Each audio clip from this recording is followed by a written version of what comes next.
There is a way of engineering a building that is zero carbon, zero energy and zero waste.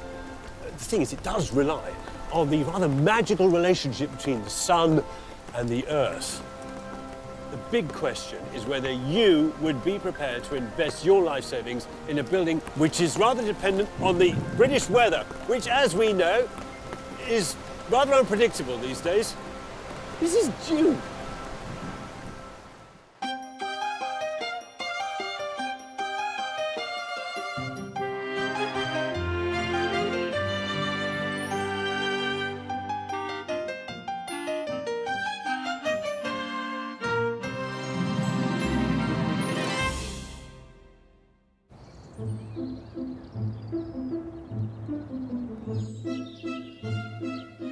This charming 17th century cottage in Buckinghamshire's Greenbelt has for generations been in the family of Andrew, an energy consultant.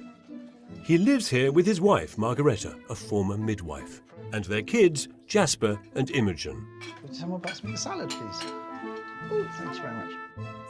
While Margaretta homeschools the kids, Andrew runs a company that helps his clients make their homes and offices greener. So, can you see that? That is spewing out heat there, out of that vent, which is completely needless, basically. For Andrew, saving energy and recycling everything possible is more than just a job.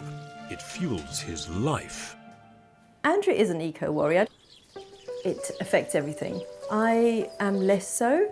I try to consume as little as possible. This watering can, I've had all my life, and it's perfectly good. I'm surrounded by stuff that I just wish we'd been able to pass on. Oh, occasionally I pick things out of the bin, yes. And there's that part of me that just rails and just says, I just want to do it my way. I probably take the eco-living to some extreme. Margaretta follows, but maybe not to the level that I take it. And this energy conservationist's passion is now stoked and fueled like never before.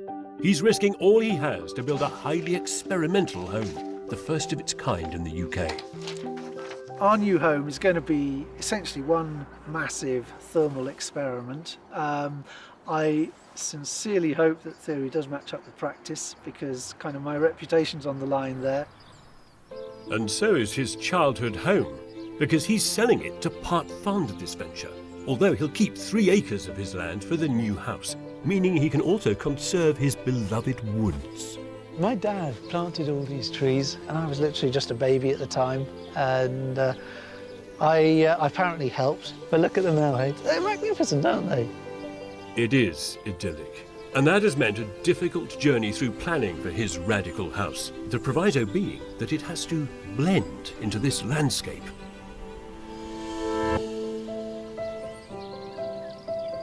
You didn't have to pay for this site, did you? No. I mean, you inherited the house. Hugely blessed in that regard, yes. Yeah. What a beautiful place. It's not going to clearly be a Tiggy Winkle Beams cottage. It's not going to be that. It's going to be the complete opposite of the cottage. It's the antithesis of the cottage. No wobbly beams, no wonky walls. Yeah. So what are you building here? Essentially, it's a earth-sheltered house, but with a difference. It's a self-heating house. What we're doing is gathering the sunlight in through the big glazing, transferring that heat with an underfloor transfer mechanism into the earth banks. And these earth banks will store the heat from summertime to wintertime. Right, so you're sort of using the earth bank, really, as a sort of, as a battery? Yeah. I love that. You know, people talk about, is the future lead acid? No, it's not. Is it lithium ion? Is it rare metal earths, batteries? No, it's just soil. It will take 2 years to heat up. 2 years we will have to wear fleeces inside. Yeah. Wow, so you won't know until 2 years after you built it whether it's truly performing. Well, we're going to put a lot of instrumentation out there in the soil to measure the performance. Yeah. Andrew's outlandish idea, realised with the help of an architect, begins a stone's throw from their cottage. Here they'll cut the turf and keep it to one side for a living roof and move some trees. Andrew will then dig a hole 19 by 19 metres, keeping the soil, and then pour a reinforced concrete slab straight onto the earth. For speed and cost, he'll use prefabricated concrete panels for the walls, for a central atrium, and for the roof. All this concrete will be damp-proofed, but not insulated. Instead, tons of earth placed around and over the building will get insulated, with sheets of polystyrene extending 5 meters out over the surrounding land to form a blanketed bubble of heat-retaining soil around the house. Andrew will then replant his rescued grass and make the home watertight. For Margareta, the beauty of the building perhaps takes precedent over its function. She wants a sleek interior with some new furniture, a contemporary home, not a science lab, thanks. And she wants it light too, so at the building's core will sit an atrium illuminating the earth-sheltered rooms with 16 windows. There'll be 2 bedrooms for the kids behind their parents' room, and at the back, where it's darker, cosier rooms like the den, study and guest bedroom. Outside, red cedar cladding makes a nod to the woodland setting. So how does it work? Well, the earth functions as a storage battery. The house is the collector, sucking summer heat through its large windows into its walls and floors, and through an underfloor system of pipes into the earth battery. In winter, it acts backwards. The heat needed will move from the earth, through the concrete and back into the house. It has to work, because there'll be no radiators here, and because Andrew's family happiness and his livelihood depend on it. There are reputational issues here. You've got to provide something for your family, Yes. but also demonstrate to your customers in your business Yes. that you can do this, it's going to work. My neck is on the line, so yes. And how much is it all going to cost? We're allowing for 300,000. So that's quite an aggressively small amount of money for what Yes. you're trying to do. Yes. Yes, indeed. Andrew's the optimist, aren't you? Yeah. Yeah. Andrew the optimist has £200,000 in savings, and he'll borrow £100,000, repaying the debt after selling the cottage and splitting the equity with his sister. But Andrew the optimist needs to build his new home first. Despite his inexperience, he's put himself in charge. So are you project managing it? Yes, then? that's right. How long then to build this house, you reckon? I think we'll be in by next Christmas. Okay, so that's 18 months yeah. from now. Yeah. Yeah. I mean, you think sooner, but I think by next Yeah. Christmas would be good. Yeah. Oh, okay, that sounds good to me. It should be a fairly simple build. I might be Quite eating raw. my words. So tell me, when do you start on site? About 6 weeks from now. The start of most projects is signalled by the noise of builders and incoming heavy machinery. Here, it's just the family and this, Right, let's see if it starts. Hopefully it will. a turf cutter. Okay, here we go. Because their eco-sensitive plan involves rescuing 150 square metres of ancient grass that covers the project's footprint. It's taken up in strips and replanted in the woodland nearby. What we're doing now is giving it a new home for a few months, Andrew's intention is that it'll end up back on the roof of his new house. where we're hoping some of it will stay alive, but we'll see. He's also set his heart on preserving several shrubs and trees on the site. It's industrial gardening. Things like this lilac that we're moving, that's at least 40 years old. I mean, I don't know if they'll take, but at least we're giving them a chance. You're never too sure what the outcome's going to be. We're going to try, aren't we? Try with the you turf, gotta we'll try with the trees, try with the house, see if it works. Push the boundaries. Yeah. All very well and hopeful, but experiments can be dangerous, even lethal. Right now, Andrew's structural engineer, his brother-in-law, has some concerns that Andrew's roof, due to be built from concrete panels, could cave in. The structure that we're designing has got to hold up in excess of 500 tons of earth over a living area. I don't think it's a good idea to go with the precast concrete panels. The connections between the panels is often a point of weakness, which could result in literally a collapse. So, is Andrew going to listen to his structural engineer? Well, yes, he is. Because the engineer determines whether or not a structure can be insurable, whether it's going to be safe. It's engineers that keep the world standing up. Yeah, he's going to listen to him. Oh, and not least because in this case, the structural engineer is his brother-in-law. Which means that this project stops right now, dead in its tracks. Andrew and Margareta's plans to build their radical self-heating house have been dashed for 9 months now, Andrew's lost his bounce. He and his engineer have had to figure out a safer way to build. Because of the structural engineer's concerns, we've had to completely change the build system that we were going for, which blows out of the water what we were doing before. It is frustrating. You're poised to start and then you have to stop. But I would much rather stop, reconsider, get all plans sorted out before pressing the go button. His new plan is to pour the concrete on site and to make a rock-solid, seamless shell that has no weak joints. But it's going to cost £40,000 more. How much are we going to be able to get done Well, before the money runs out? The budget as it stands at the moment will get us 2/3 finished house. We either bring in more income or we compromise on finishes, yeah. The finished beauty of the house is clearly important to Margareta. She's accelerated her plans to return to work. I've been retraining in a field of nursing that I can do slightly more independently. So I'm hopeful to be able to help support the family financially. There is quite a lot of pressure for me to get back and earning an income now. So without enough money, but a bag full of hope, Andrew and Margareta fully commit. And a year in, work begins in earnest to dig out the footprint of the house. We're actually doing it, my love. I'm a little nervous because there's obviously no going back now. We've wrecked a perfectly nice garden.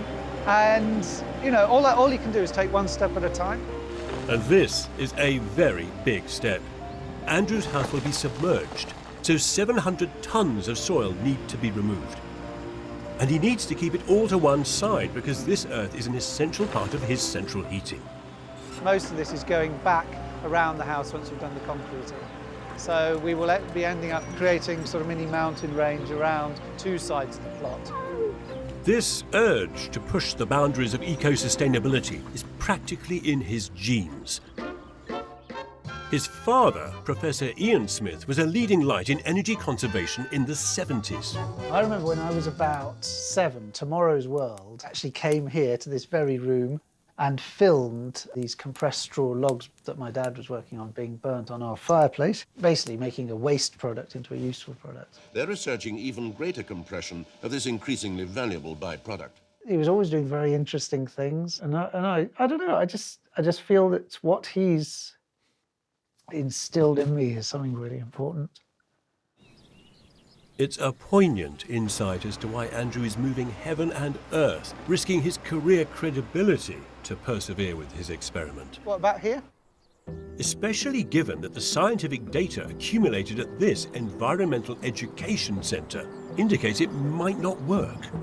This is like the hairy, rustic, primitive version of Andrew and Margareta's house. The design is actually taken from earthships in Arizona and New Mexico in America, where the climate is slightly nicer than it is here.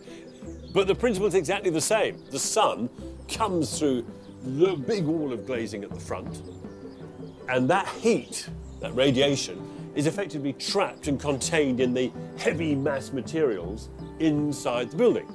There are a few differences. Importantly, there's not as much concrete here, and this place isn't buried under soil. This one instead has a sort of an embracing wall. And the embracing wall does the same thing. It too stores heat, directing it back into the living space. And look what it's made from. Loads of old car tyres, rammed with earth and clay and rubbish, then capped with a layer of insulation to try and keep that heat in. Look, it does self-heat to an extent, but crucially for 3 years it was monitored with probes to see if it really could heat itself solely from the sun in the UK. So the answer to all this research is, in fact, no. And they think part of the problem is this floor, because there's no insulation underneath here. So in winter, it's more like a thermal drain, sucking heat away. Andrew is copying this design exactly. He's not putting any insulation into his floor either. So I hope it performs better. Otherwise, life at home is going to get a bit frosty. But Andrew isn't getting cold feet. In terms of will this work, I've run the maths many times. What we're doing is insulating the 5 metres beyond the edge of the building to trap that heat in and create this warm bubble. You obviously won't know till we do it, but I'm kind of putting my money where my mouth is in that regard. He certainly is into the first expensive part of the project, pouring the huge uninsulated slab. I'm very excited by this step. This has been the bit that makes it all seem real. Unsurprisingly, Andrew is using eco-concrete. But although it contains a byproduct of iron manufacturing, blast furnace slag, it's not cheaper. In fact, their shell will cost a whopping £150,000, half their entire budget. And our novice project manager, Andrew, is in charge. There's a lot of nerves because I've never poured concrete before. Fingers crossed. Andrew's responsible for the traffic flow of the 12 mixer trucks. Next one. Yeah, okay. He's anxious to keep the pour continuous so it dries evenly without cracks. He wants an unquestionably strong slab. He's also nervous about his budget. Better get to it. They will try and do it as quickly as possible because we get charged waiting time. Awesome. This is wagon 8 of 12, and each one costs just over £700. Not only the foundations, but the concrete walls start to take shape. And Andrew still maintains a firm grasp on the money. I've got to keep a tight eye on the costs. No hanging around, and we're using everything most efficiently. Andrew being Andrew, he's not wasting a penny. Okay. We're actually using this as a fill in our curb on our driveway rather than buying concrete curb stones. It's a fair bit more economical. Every little counts. There we go. The walls go up without a hitch, though the roof will be tricky. So far, Andrew has excelled as project manager. I am very proud of Andrew. I was just really concerned that he was working outside of his skill set, and hats off to him. I'm humbled really by how he's done everything so well. But none of this matters if the science doesn't work and the concrete doesn't heat the earth around it. So Andrew's rigging it with temperature probes. So this pipe is where I'm going to insert a thermocouple probe just so as we can measure the deeper temperature under the house. I'll also be having similar probes behind the walls here and let us know how great heat battery is warming up. So if I can get data that shows that this is a successful way of building energy efficiently, it's got to be a good thing.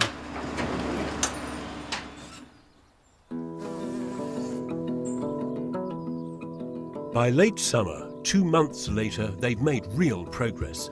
The slab and walls have been unshuttered and timber boards now lie on top of the structure ready for the final concrete pour for the critical load-bearing roof. Hello. It's good to see you. Good to see this so well advanced. Oh, thank you, yes. We're really pleased. Oh, I'm delighted. Margaretta's delight is completely understandable because at last there is some beauty to behold. Oh, look at that.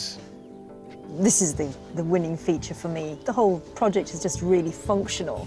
Yeah. This, for me, is just the bit that's actually going to bring pleasure. It's going to be beautiful. Yeah. It's going to be exquisite, isn't it? It's going to be very special. Big hole in the middle of the building. Yay. In terms of the heat loss of the building? Well, it's a compromise, isn't it? Oh, listen to him. Engineering? Yeah. Joy. But here, the engineering always comes first. And pouring a concrete roof on this angled wooden formwork will be some feat. It has to defy gravity. We need to get the mix dry enough so it doesn't slump, Yeah. but wet enough so it'll go through the pump. I thought using the Earth's energy, the heat in the ground, would be the tricky thing with this project. But the perilous thing is that sloping concrete roof. Yeah. That's going to be some day, isn't it? That big day comes 2 weeks later. It's the crack of dawn. Andrew has 9 labourers on standby for this extraordinary undertaking. But I'm still not sure how they're going to do it. First of about 7, I think. Obviously, I've never done this before, poured concrete at an angle. If it's too runny, obviously it'll just flow like a liquid, and that means it's all going to slump down. Andrew, Yeah? too wet. Too wet? Yeah. Are you joking? The worst has already happened. That's not going to hold. Hello? Yeah, the first load of concrete is going to have to go back. To dispose of it, it costs 3 times as much as it costs to buy it. And it costs £730, that one. So if I sent that back, it'd be over £2 grand for nothing. We can always give it a go, but I don't think it's going to hold. Okay?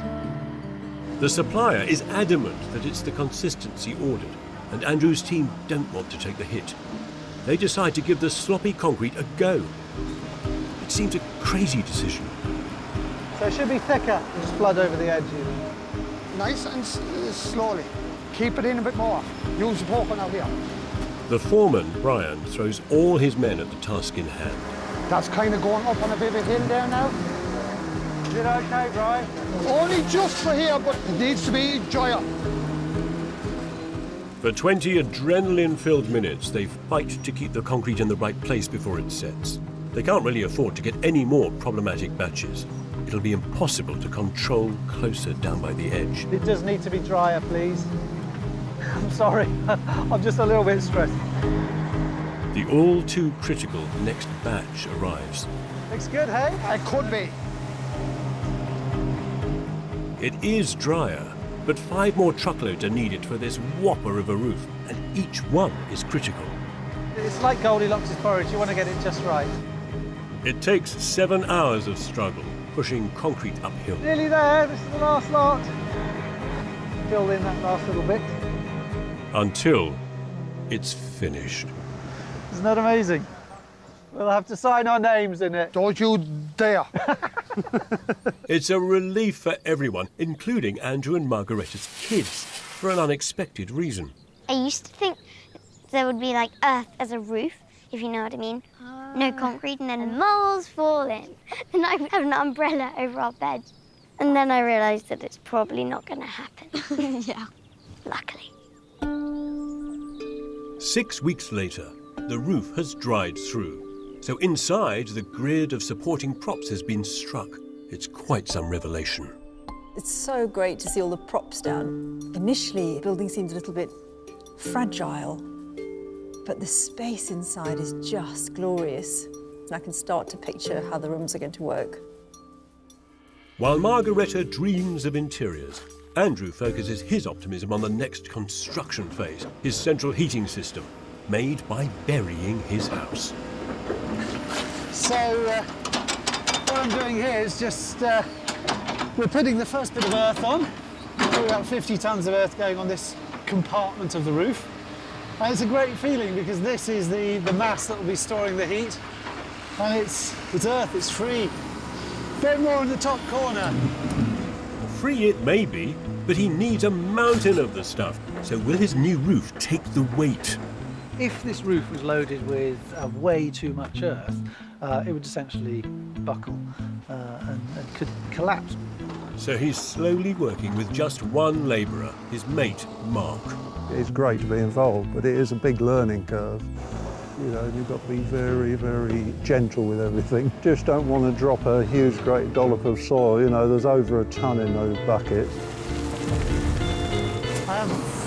Mark, when you drop it, do you think you can just get it a little low down so there's less of a sort of sudden thump, as it were? That would be good. Thank you.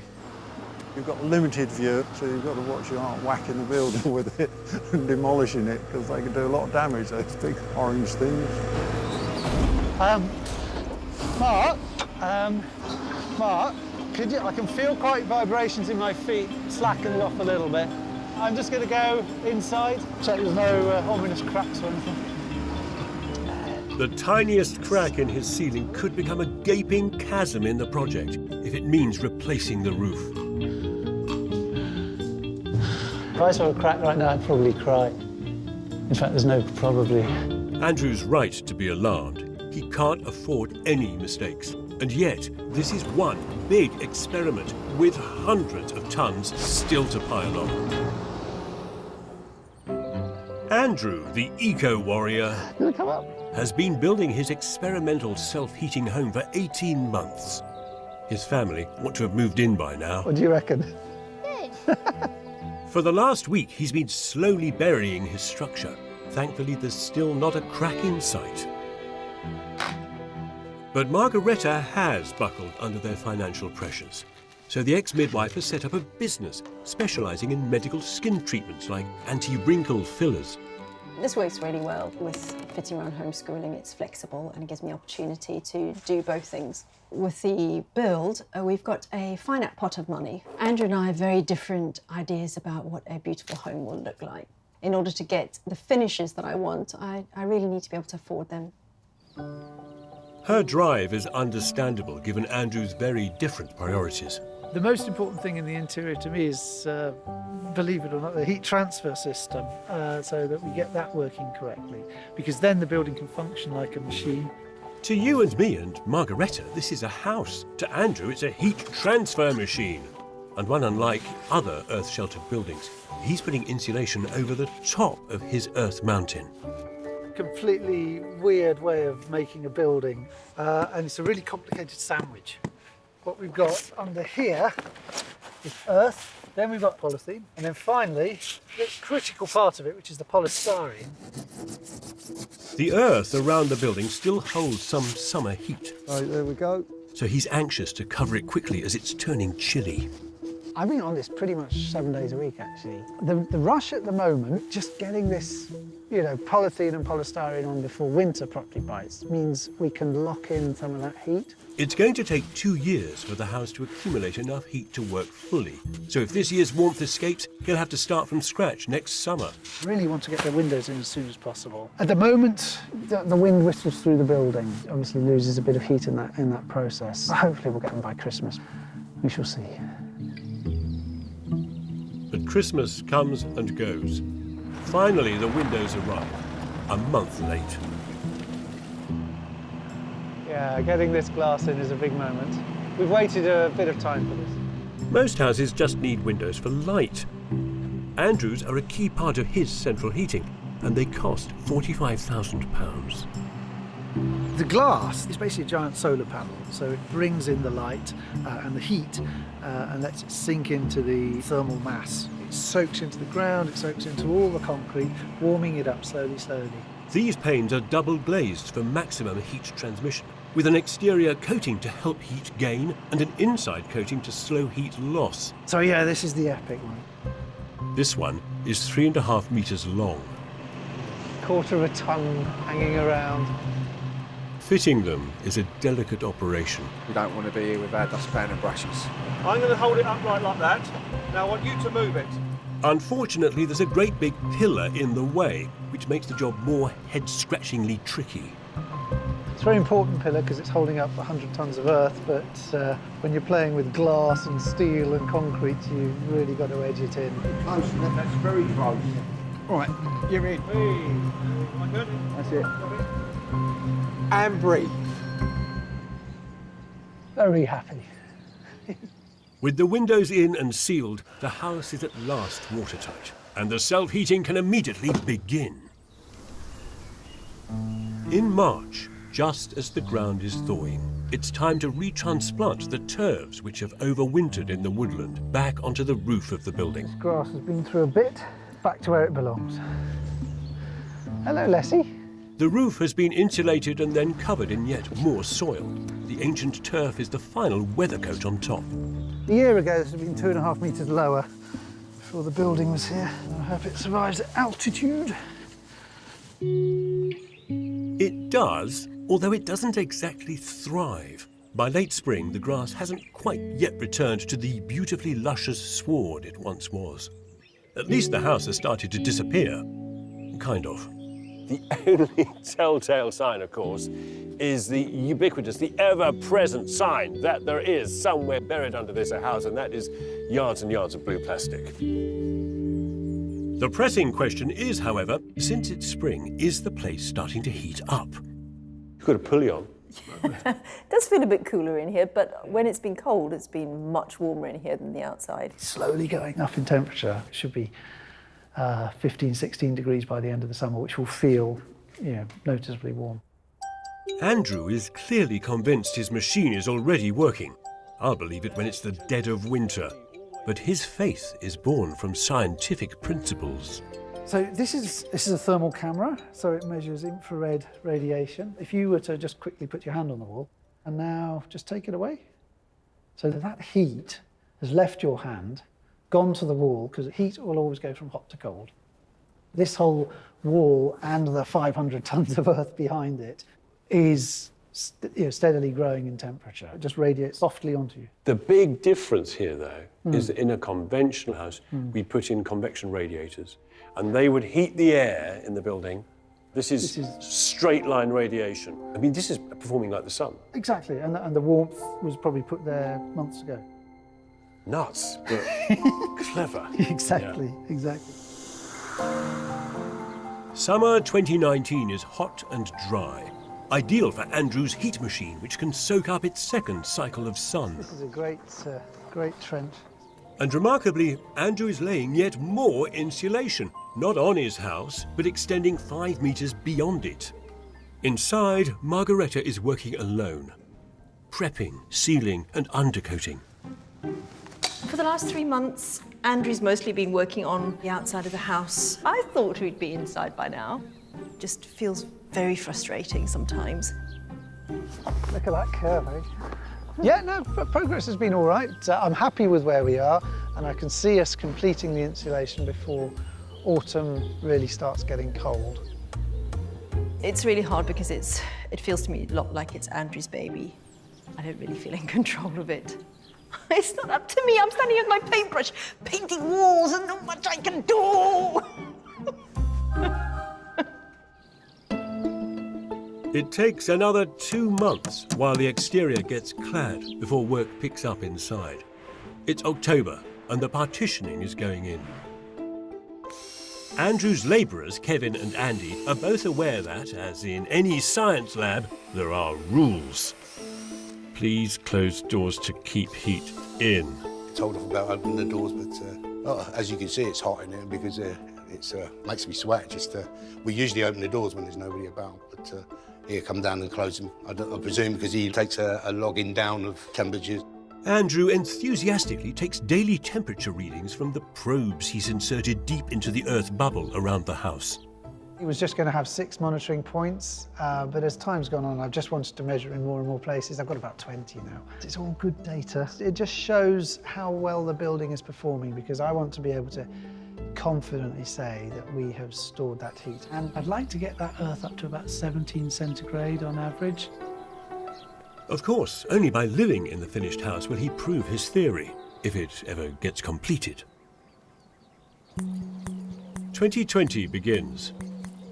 Andrew is nearly 2 years into what should have been an 18-month schedule, but it doesn't look like they're moving in soon. He's determined to claw back his 40 grand shortfall, so he's operating a skeleton crew. You know, if you throw loads of people at it, things go quicker, but also your control over it drifts, and costs obviously can really drift. Fantastic, I love it, I love it. This makes me happy. The earth battery was only part of the experiment. Inside, there's a mile of underfloor pipes to go in that'll transfer heat around the building. The pipes, they can gather heat from the sunny side of the building and dump it where the earth is. Neither of us have done this before. It's the blind leading the blind, so we'll see how we go. Progress is quite slow. This kind of work that's happening in the house right now is the same that happened outside the house. Lots of pipes going in places. Just pipes, just meters and kilometres of pipes. And then, of course, it all gets buried. And Andy's very excited. He's marked out, he's got little drawings of where all the pipes go. And I'm going, Oh dear, how can these two visions be reconciled? That of the aesthetic homemaker versus the data-obsessed scientist. What are your plans? I mean, do you simply take the furniture out of here and move it into a freshly painted space? Or No. Andrew's in a slight disagreement with me about that. Well, he would be, because he's an environmentalist, so he'll be interested in recycling what you have. Looking at that tattoo-red sofa. I am. None of this would work well in the new house. The new house is a blank slate. It needs to be treated like that. That's what I'm hoping. Andrew and Margaretta begin furnishing their clean slate by setting out to choose some lighting. Lighting has got to look great, but it's really important we're both on the same page. Luckily, I think we are. What do you reckon to that? That looks like a torch. What I want inside the house are certain pieces of lighting that are artistic. Do you like that one? Yeah, I think I prefer most anything to that. Right, okay. We got the message. Sorry. Choosing the lighting might need more negotiation. But then, all this pales into insignificance as the UK falls prey to the coronavirus. Through spring and summer, work on site continues at a socially distanced snail's pace. The kitchen arrived just before lockdown, but they can hardly afford the labour. Their cash flow has taken a large hit, and even Andrew's evergreen optimism seems to have evaporated. Obviously, Margaretta's income's dropped to zero. My work, that has been affected, obviously got some challenges. It's a tricky thing. I think hopefully we'll be all right. Margaretta's, she's feeling it a little bit. The last 8 or 9 months have just been grueling. They've just been really hard. I just feel like my whole life has been consumed by this build, and I just want it to be over now, to be honest. I just want to get back to a normal life. It's agonising. So far, the money has all been spent on an uninhabitable science experiment, and there are months of fit-out still to do. Andrew and Margaretta have to somehow finish their own home.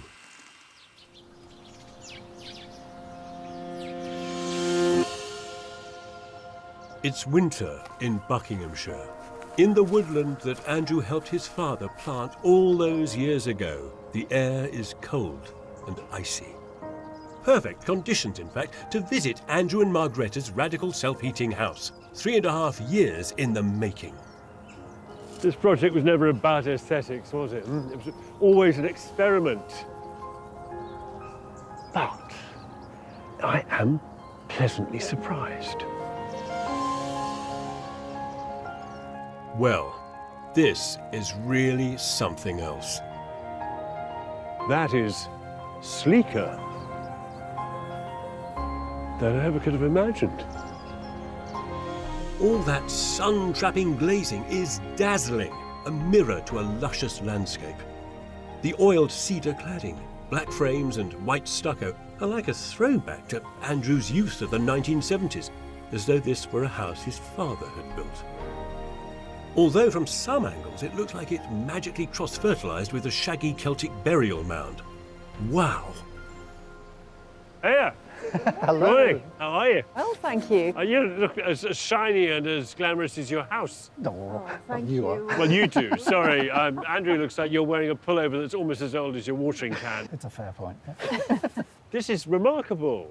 Thank you. Oh, thank you. Throughout, you were very, very focused on the performance of this. This is all about the engineering, the experiment. And Margaretta, you felt you had to fight for the aesthetics. Yes. Yes. And I sort of see this vertical division there between the two of you, between those two agendas almost, I'm looking at this, I'd say so far the aesthetics are winning out, It looks like somebody's slid a glamorous villa into the side of a hill. It's been a journey to get there, but we finally got to this point where we have a home. Yeah, I'd love to see it.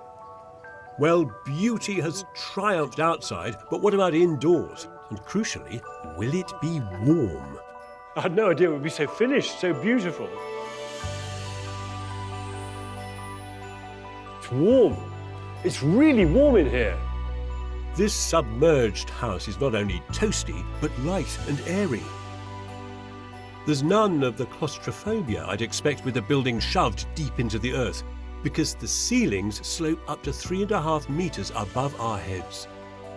But the biggest surprise for me has to be the shiny, fresh out of the box modern furnishings. This is all new. I'm really surprised because I honestly fully expected the house to be furnished with stuff from the cottage. That must have been so hard. Do you know, it's actually been quite nice. In a funny way. Has it been liberating? There has, to an extent, there has been an element of that. And you, Margaret, for the first time, you've been able to kind of put your proper, authentic imprint on somewhere rather than inherit. That's been very nice, actually. It's been really quite refreshing. On the outside, it looked kind of quite modernist. Standing here, it feels very Mediterranean.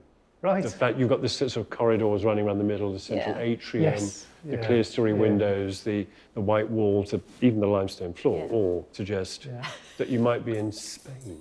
And I have to say, it is warm as I put my hand nearer the ceiling. Do you know what? I can actually feel it. This is the opposite to the average house with radiators, which is a hot air house. This is a hot wall house. Exactly. And it is quite remarkable, actually. And when it eventually does get warm outside, there's Margaretta's atrium to enjoy the weather.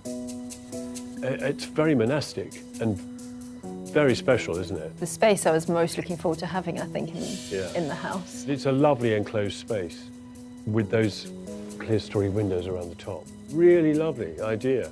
Amazing view through the glass and looking out to the landscape beyond. Totally. But here's a great tip. If you're going to build into a hill, put a big light well in the hill, because that's what the courtyard atrium is, bringing light and lightness into all the rooms around it. At the rear of this place are some smaller, warmer rooms, like the snug. Look what's crept in.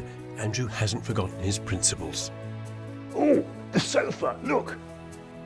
It's been recovered and reconditioned. It's been, in fact, brought back to life and decrudded.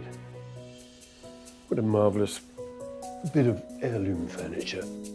Next door is Imogen's cosy bedroom, tucked into the lower reaches of the angled roof and backing onto the heat-emitting walls. It opens directly onto the atrium and enjoys that bonus slice of light from the clear-story window above. As does Jasper's room, furnished with some of Andrew's recycled furniture. But not in here. The main bedroom is all brand new. Lovely view out over Scots Pines, the distant landscape, evening sun, westerly facing. The ensuite next door is treated to the same vistas. And I must say, it's really rather glamorous in here. All luxurious Italian ceramics and chrome fittings. And there's an extra bit of frivolity. Margaretta gets a walk-in wardrobe. And for Andrew, his own boudoir of delight.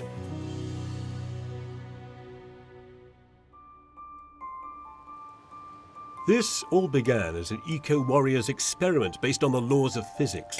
Chances are it could have turned out like a dingy bunker, but it's not. It's all elegance. It dances with sunlight. Andrew said it would take 2 years to heat, but 18 months in, is it working? The thermal images are promising.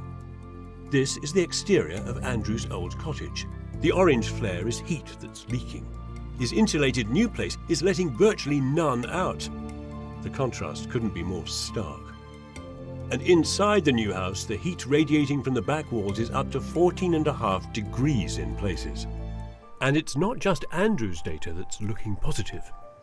This graph, the bar one, this is from Cranfield Institute of Technology, yeah? That's right. That compares a normal house when you switch the heating off, what happens to it. Oh, the orange one, yeah. Yeah, and that drops to 6 degrees on a day like today. Yeah, miserable. The grey bars, that's your house. And yours stays at 13.5 all week.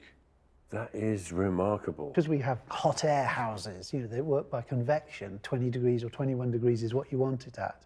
But if you're living in a radiated heat house, you can get away with, I would say, something like about 15, 16. Next year it'll be even higher, won't it? Oh yes, I think we're going to steadily just jack that up a little bit, 2 or 3 degrees more. Isn't that encouraging? It's very encouraging. It is uplifting. Andrew should easily notch up those 2 or 3 degrees as he's yet to connect his underfloor water pipes. And he's also enhanced his idea to give him greater flexibility.